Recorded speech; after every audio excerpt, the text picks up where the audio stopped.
The youth have a voice that is made to be heard. Don't be silent. Come share your opinion and let us discuss on the Y2Y 246.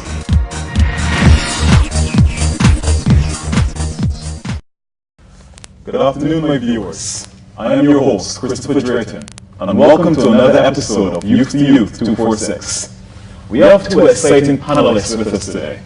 Cecilia Murray, a behavioral change specialist from the National HIV/AIDS Commission, and Corey Lane, a community activist who works with youth at risk. And today we discuss, can we be free from HIV/AIDS, or is it here to stay? I just want to let you know, we have a gift voucher this week from the Anadash's Toy Shop for the first person who answers the first question on our Q&A segment today. But to get the show rolling, let's start with a song from Buju Banton. What is that? Don't be silly, put some robots on the wheel. Years ago round and we don't want to get it. Road boy, don't be silly, robots on the wheel. Years ago round and we don't want to get it. In my opinion, I strongly believe that this song the youth should adhere to. What is your take on the messages from this song? Well, I think that this is a really good song. I think it brings about positive messages back to the youth in Barbados. AIDS is actually present in our society. It's an epidemic in our society. And I think that, as Barbadians, we should recognize its actual fact. The fight is not over. That's one of our slogans, and it is not over in Barbados. I agree. I think because it has a powerful message and it's also positive at the same time. I think the different media we use influence the way we receive it.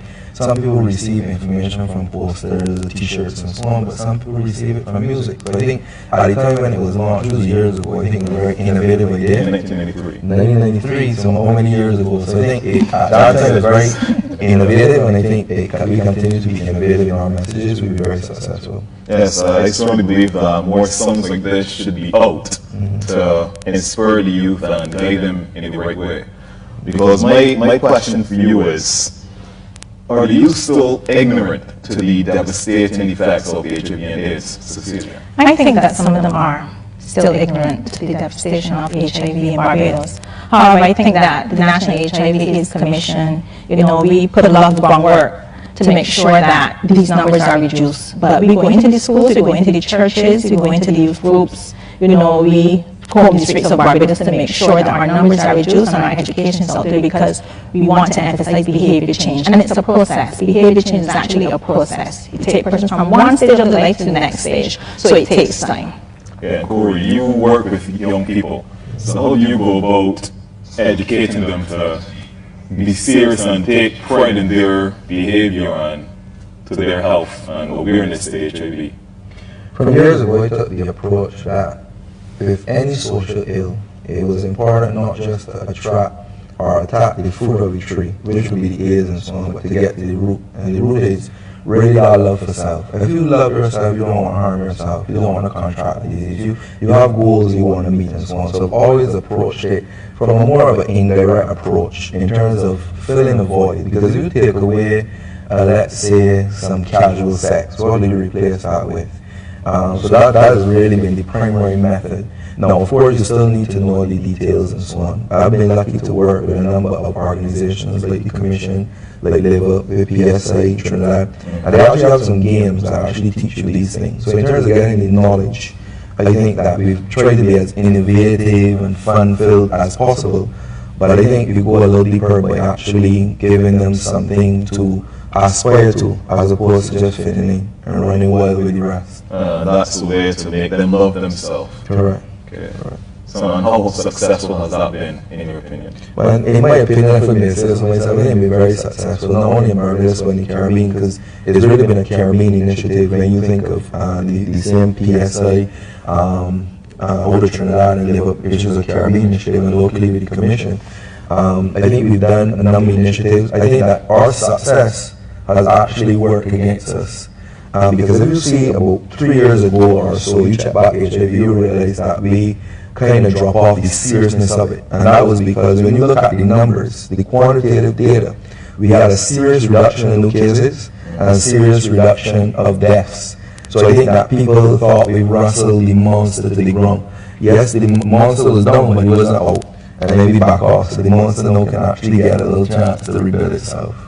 Well, actually, at the National HIV/AIDS Commission, we started to work with younger children. We started to work with children at age 6 and 7. We actually worked with the 5th Club from the Public Workers Credit Union. We worked with their kids in the summer camp to make sure that we set the right foundation in which to build on. I mean, some of the parents were a little skeptical about, what we were teaching their kids, but it's always age appropriate. We look at doing stuff in cartoon form to make sure it's not about sex, it's about loving yourself, negotiation skills from early.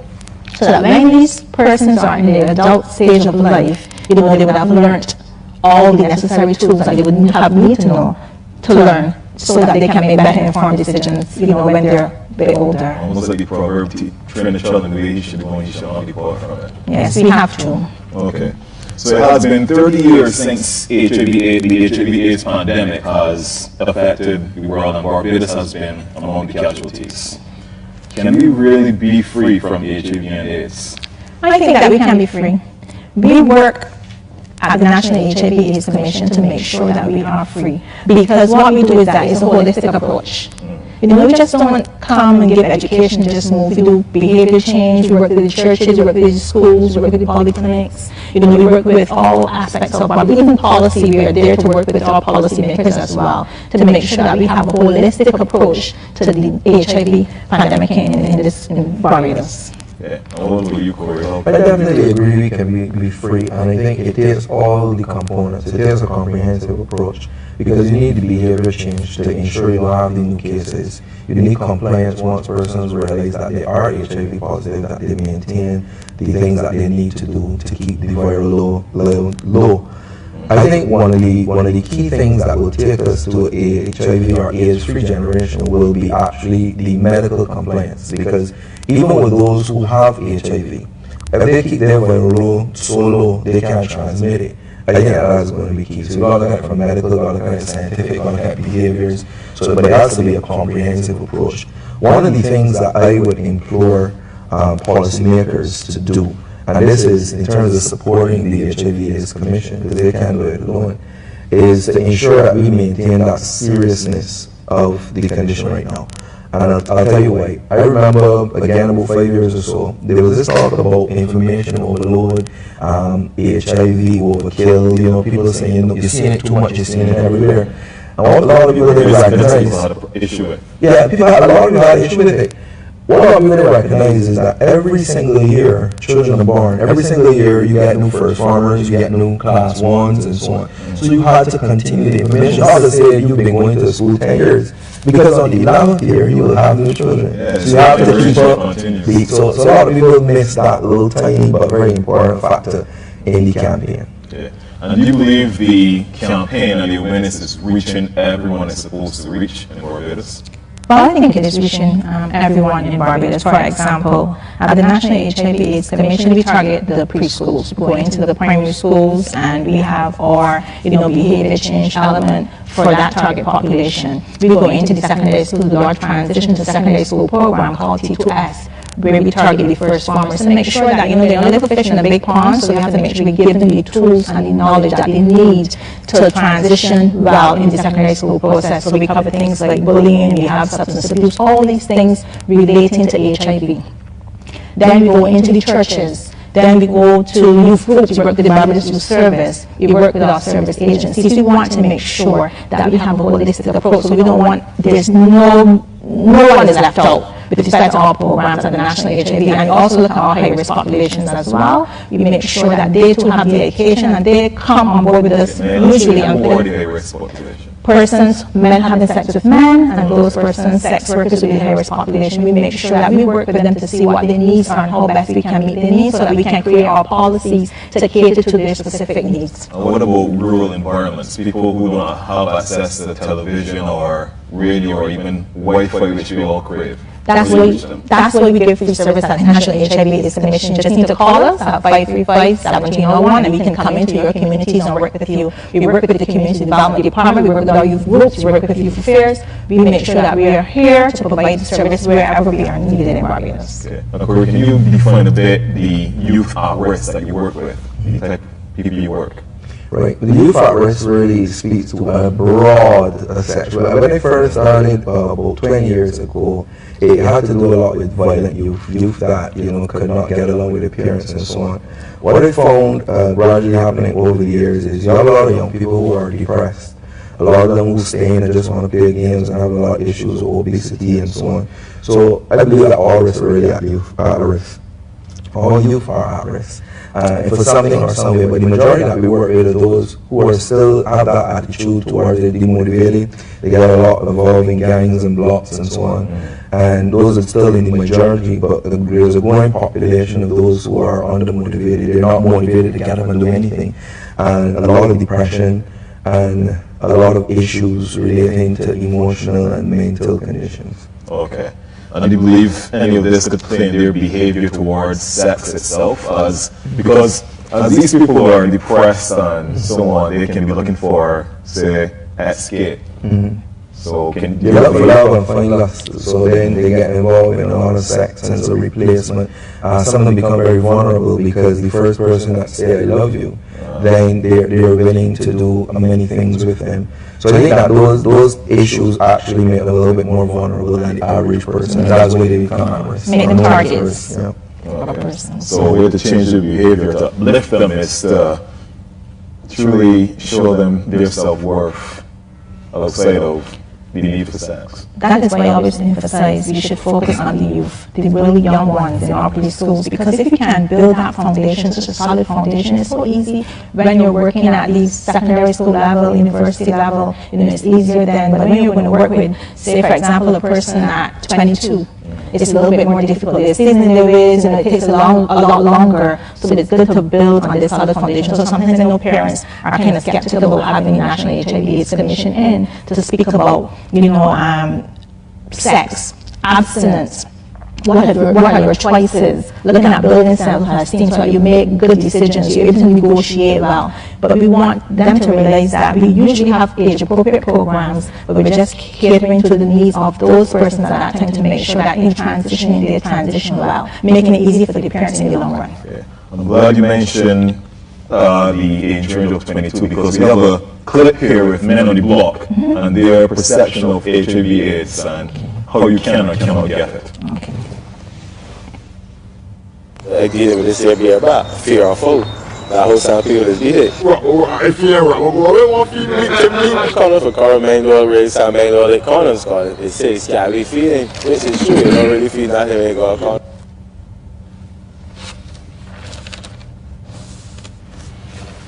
So tell me once again, how do you deal with men who, again, are full grown? How would you try to reach them to tell them this? Your perception is completely wrong. I look at the benefits. The benefits to staying healthy, the benefits to life. You have on one hand, you can have the sex today, and you look at the alternatives between having a healthy life and having an unhealthy life. It's okay to have sex without a condom, but then you are at risk for STIs, HIV, you have families, you're going to leave your mom, you're not part of our workforce. And all of these are things that you must put on the table to make sure they actually understand the devastation that this 1 minute of pleasure can cause an entire life. Okay. Well, for my viewers, I just want to remind you this show is about the youth, creating a safe environment for their voices to be heard. So don't be afraid to like us on Facebook and on YouTube, and comment and even ask questions, which we now open up the floor to for our Q&A session. And remember, the gift voucher from Deanna's Dashes Toy Shop is yours. So any questions you wish to ask? Any questions you wish to ask, please send them through.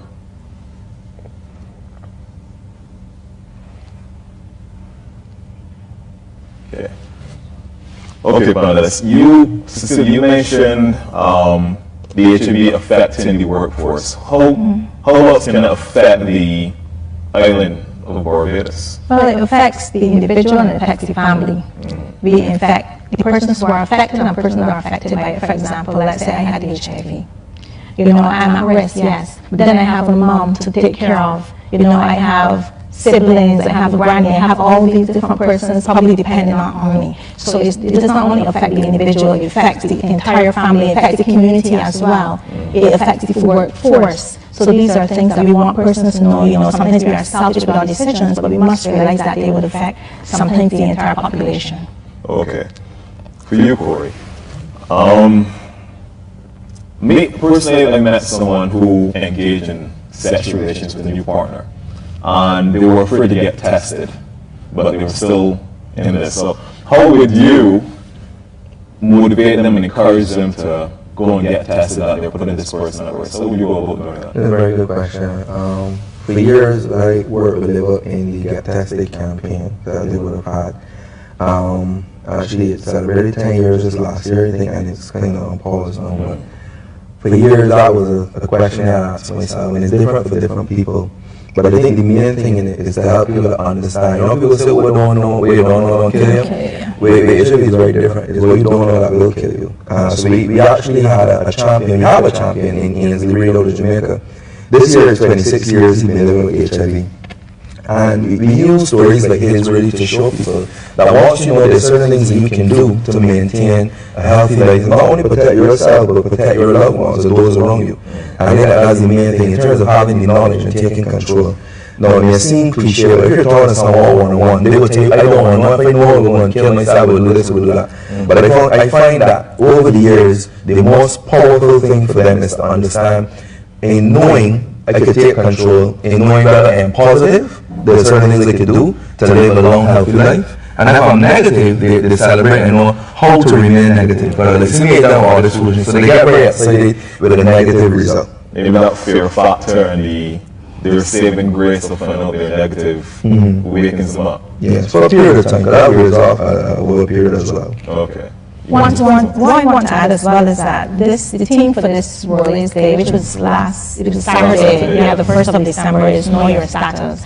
And what I want to say is that we have a responsibility in assisting persons to know their status. What I mean by that is that we have programs available for the youth. We have to make sure that we, as young people, to turn them up, to make sure they're interesting, that they would want to hear. Use whatever medium necessary, if it's through dance, if it's through a song, if it's through whatever means necessary to make sure that persons get the message that they need to get. And what I want to add too is that we need to make our health facilities welcoming, so that person will want to come to be tested. So we want to make sure as soon as you get to the doors, as soon as you get to the nurse, as soon as you get to the pharmacist, as soon as you get wherever you are, you're happy to be there. You're encouraged to come back for follow-up treatment, for follow-up tests, because like breast cancer, where you have a mammogram and you do it once, you're encouraged to come back. And you should be encouraged all the time to make sure you come back as long as you are having unprotected sex. So we want to make sure, yes, we want to recognize that is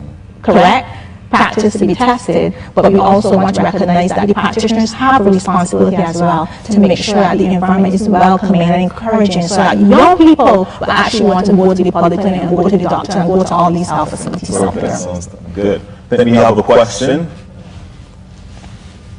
Ryan Bowen, good afternoon. Good afternoon, Ryan. Do you have any evidence on if females prefer sex with condoms as well, without condoms as well? Well, we have a knowledge, attitudes, and behavior research going on at present, and that information would avail itself as soon as the analysis has been completed, and I can correctly answer that question for you. I think it was done in 2016, and that should be out in a couple of weeks. Okay. There you have it, Ryan. Thank you for your question, and you will be your first. Yes. Our winner for voucher from the Anadash's Toy Shop. Okay. Something I want to add before you go on in terms of this condom thing, something that I was involved in terms of from a knowledge perspective. Now, a lot of people have this whole thing about not using condoms. And I mean, if you go back to the video, one of the things I recognize is that a lot of people will say certain things and do something different. And you're in a certain environment, certain bravo takes over, bravo, they wanna. And they do have objectives, don't get me wrong, but you will find that if person have a new partner, they would use protection more often than not. If you go to the park website, you will see probably Shafak, KFC tissue and condom. Yeah. It's not after people get into relation, they get very comfortable that the condom goes through the vein. How safe is that though? It's not safe, but I'm saying that's where behavior change comes in, that's where education comes in, that's where people understand. And that's what we believe to add to the testing point that I think we should have by now, we haven't, but so it's something that we can strive for.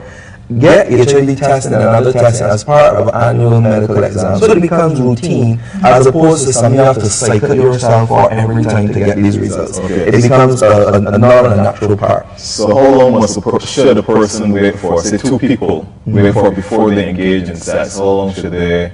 I think I won't go there. I think that's how individuals have to choose on. I ain't going to anybody bedroom or in the car wherever they do it, in the bush, the beach, whatever. But I think that's saying that they should engage. But I think they should know. But if I had to say, I would say when you get to know someone, because sex is a very serious thing. That's a whole different discussion. We could talk about when you're spiritually ready, when you're married. We could talk about when you're financially ready, because you get children to support it. We could talk about when you're emotionally ready. We could talk about when you're physically ready, because a lot of these young people don't realize that their body, the vagina, the penis are ready for our thrusting, and just find out when several cans and all kind of things come up. But that's a whole other discussion again.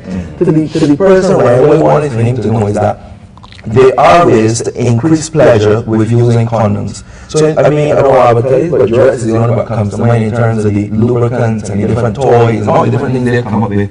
So you can have safe sex, safer sex, and you can also have pleasurable sex while having safer sex. That's even more pleasurable than if you were not using a condom. And when I find out about these things, these different oils, these different lubrications that gives a tingle here and a tingle there for the male and the female is different, all these different things. So I would like people to educate themselves on these things, you know. Take 5 minutes away from watching all the porn and go and look up Kama Sutra, look up different ways how to enhance sex. So there are lots of ways to do it. Okay.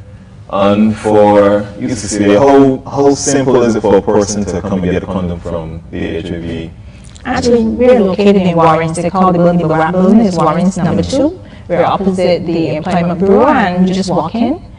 We have all staff for the training to make sure you're comfortable, provide good customer service, and you just walk in. And any of our staff members, they're equipped with knowledge and skills to give you the information that you need and provide you with condoms if you so desire. And how to use the condom? Yes, but you must be over the age of 18. Okay. Just one question. How safe is it to have anal sex? When you just say it for me from, because we could get down to the different. Okay, for both man and woman. I gotta tell you this, this really disappointed me. It was part of a study here in Barbados. It was a study commissioned from overseas with men who have sex with men. And why it is disappointed because the information was supposed to be released, but you know, it wasn't released. I think if it said certain things, it would have been released. Because it said something else, it was not released. Many people listening, don't get back to me, just release it. So it really showed that it's a very high risk activity. And it has to do with the mucous membrane of the anus and the receptors and so on, how the anus is built, so you can actually harm that they said. And because of the tearing and the mixture of fluids and so on. But I believe that it is how you do anything. You understand? So I would leave that there and pass over to my crew. Well, what I want to say about that is that we have research too coming on with respect to that. However, with respect to condomization, there are so many different condoms that you can use to assist with protection from HIV. For man and woman. For men and women. Is this for anal sex or? For any type of sex. And we need actually at the National HIV/AIDS Commission sometimes to promote or condoms more, although we buy them from particular persons, like, we buy the direct brand, we have different brands. We still need to show the benefits and the differences of some of these condoms, as Corey just said, because you have something to speed you up, some condoms slow you down, some condoms provide a different kind of sensation. So if you can just let the public know, hey, it's not one fits all, like back in the old time days. We have a variety of condoms now that are made to be there for whichever purpose you have, the different flavors, the different scents. Oh, no one size fits all. We heard about that, but we want to show a clip about anal sex and people's perception of it. Bunny, not my lane. Let a man tell yourself, fool. Boy, want to break that girl back, boy. They can crack she back. You never know when they've been civil cracking a girl back, you know, he look at the dope.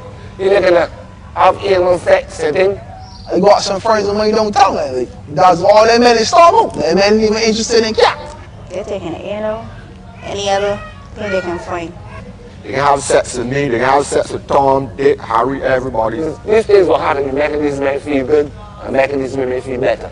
Because if the woman they feel good, she ain't gonna want it. And if the man they feel good, he ain't gonna want it. So if the man do it to the woman and she like it, she can feel real nice and she can keep going it. She can tell her she friends, the man tells her she friends. So the whole course is going on. I find out what's happening is that the bolder it is the more excitement. They just don't want to go the regular route. They want to experiment. More experimentation is going on. So they know she going out and he take that out. Stool for a cent, releasing there. It's equipped for bacteria. Attached to something within there. Whether it go right up to the uterus, whether it stick to the fallopian tube, wherever it going to stick. And it cause no to create infections.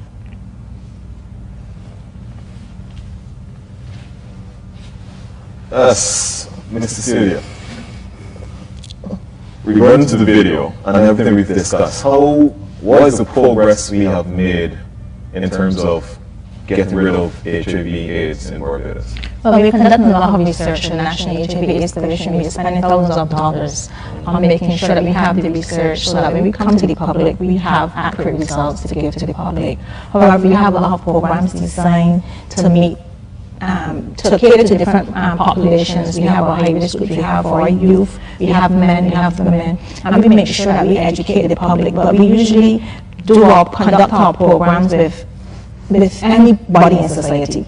We're not targeting the homosexuals, the male and female. Sometimes we have maybe a group of workers in the workspace. So we're not only focusing on one aspect. For example, you're working at, let's say you're working in the Ministry of Education, and then one day you can call the National HIV/AIDS Commission and have a workshop with respect to policies and stuff like that. Then your child might get that information in the school with our T2X program. Your grandma might be at church at night, and she may also get something with her ministry group at the church at night.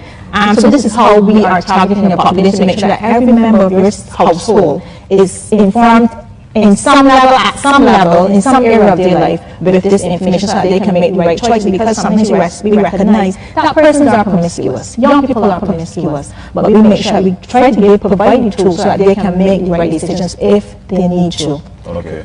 Corey, in your working with young people, do you preach, preach might be a strong word, but do you teach, do you teach abstinence or prevention? You'd be surprised, you know, I teach neither. It's as I say, come a very indirect approach. What I try to do is to model certain things for them. So they will see, a lot of them will say, they look at my family, they say, well, like I have a family like that, and then I can explain to them that if you do certain things, or you need to do certain things in order to have certain results. It won't work for every person, but I try to be as open and as honest as possible. I am one that believe that abstinence to marriage can work because I have friends who proclaim that as what they do because they have no very claim. So I think that they're exposed to everything because those same friends will talk to them. So in terms of preaching, it is not necessarily, and I mean literally or even figuratively in terms of getting them together and saying this is what you should do or this is not. It's not done like that. It's a very organic process. So you have various people who come in and they work alongside in a normal work day, so to speak, on the ranch, for instance. So you're feeding animals or you're building a pen and so on. We actually having life discussions. I did this and this happened. I did this and that happened. You have choices. You have open information. Because I believe that fact-based and information-based decisions are the best decisions. And we do that in a very organic way. So I don't know if that's a roundabout way to answer your question, but I don't tell them abstain or not abstain. We don't operate like that. We don't do that. Perfect. I believe we have another clip on prevention. A question actually from Faith Shopwalker. Is it easier for females or males to contract HIV/AIDS, or AIDS, or is it even a risk because I've heard it's harder for males? Faith Shopwalker, once again. So anal sex on the whole creates a higher risk for our country. Forgive me, phrasing the question. Does anal sex on the whole create a higher risk for HIV/AIDS? I think, first of all, you can't contract AIDS. You just want to make sure you use education. A teaching moment, so to speak. You contract HIV and it couldn't go on and lead on to AIDS. That's one. Two, I think for females it is easier. And it has, again, as I said, for the mucous membrane. By the way, thank you, Faith. And we have a question. We're going to break down what mucous membrane is. Mucous membrane is basically how HIV enters the system. So if you think about a vagina versus a pee hole, for instance, you can see the difference in terms of the exposure for the female. And that's not only for HIV, but for more sexually transmitted infections. The female is at larger risk because they have a larger mucous membrane. Anal sex, again, as I said, the research that's continuing, but most research are already showing that anal sex is one of those high-risk activities, hands down. Why is that though? Because they said, remember that the vagina, let's break it down. The vagina is self-lubricating. So it lubricates, it naturally lubricates, so that with thrusting and so on, you have lubrication, so the machine and the cogs are well oiled and everything is working. With the anus, it is not self-lubricating. So if you don't lubricate properly, all the thrusting and so on, you can have tearing. Now, a cut is a mucous membrane. So now, apart from little receptors, if you want to call it that, we don't get too biological, you don't have a new mucous membrane straight to your bloodstream called a cut. So therefore, it becomes a high risk or higher risk activity. Can you hold that thought? We think we have for our clip 4 on prevention. That's correct. It can wait to use 18, use 21, whatsoever. Sex can't run away. But if you don't take in education, it can run. Because when you're done school, you got a certificate not so, you just have to study education. I want God not to so. I get my training young, I give my education young, and it's regret it. You understand? I regret it today. Because if I didn't know, like certain things that I know, I don't feel I would have got myself more upgrade than how it is right now. But to the young people out there, they need to take this thing serious. Forget about this. Even if you want to have fun, make sure you wrap it up. I believe you should get tested. You should probably not one body go today, one body go tomorrow. Also should be you should get tested. Don't let men bring the condoms for you. With my condoms, use them. You got my condoms, make sure you put it on for the man. But don't mind them your men talk about beer bastards, call a lot of these young men, or just call a lot of STDs. They can come and sweet talk in your ears, and they can get all the love branding, they can all the youngest, they can all make them, and they can get left petty. I mean, get infected, not only you will be hurted, your friends and family will be hurted. Don't when you 1 or 2 months when they say that go from that sport, check it out. Whenever you get contact with AIDS, your friends and your family will be hurted. And in there to reduce your own risk and thing, they go wrap it up. Okay. Cecilia, in our fight for AIDS, how soon do you think we can win? If you have a guesstimation. Well, I can't give you a guesstimation for that.